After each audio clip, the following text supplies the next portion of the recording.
Hello, my friend. I got a request from Linzi Thomas to try the world's Mirroriest mirror chrome paint on furniture legs. Luckily, I had a table I was about to throw away, so I had my husband pull off one of the legs. I've cleaned it, and we're going to paint this prepped area, a bit of the wooden area, and a bit of this metal part here to see if we can restore that chrome finish a bit. Alright, I'm very excited to see how this turns out, so let's get started. Forgot the most important part, the mask. You definitely need to wear a mask and maybe have a fan and open a window when you're using this mirror chrome paint.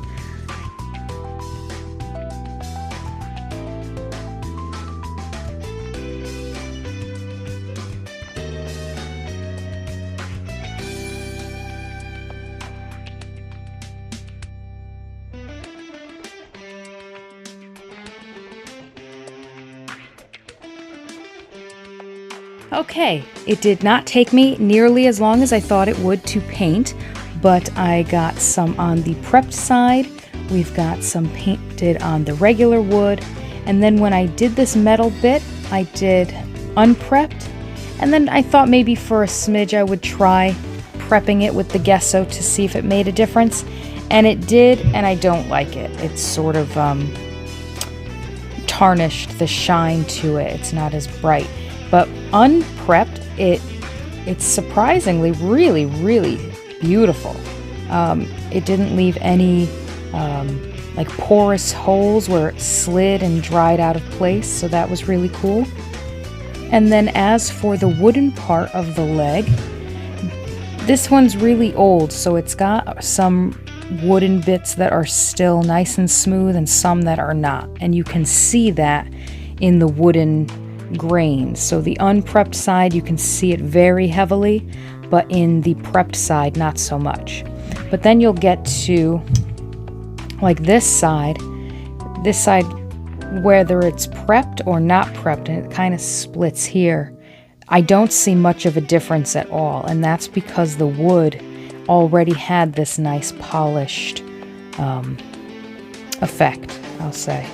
So it really took advantage of that. So this is very pretty, and it does make this wooden table leg look like it's made out of chrome, a nice fresh piece of metal. So it only took 10-15 minutes to dry fully before I could touch it. You want to be very careful because I did touch it a little bit here at one point and it tarnished it, so you got to be careful. Make sure it's very dry before you touch it, because then you'll have to give it another coat. But that was a very fun and wonderful experiment. I hope, Linzi, that this was helpful. I would love to hear what you thought in the comments below. Thank you so much for watching. Have a magical day.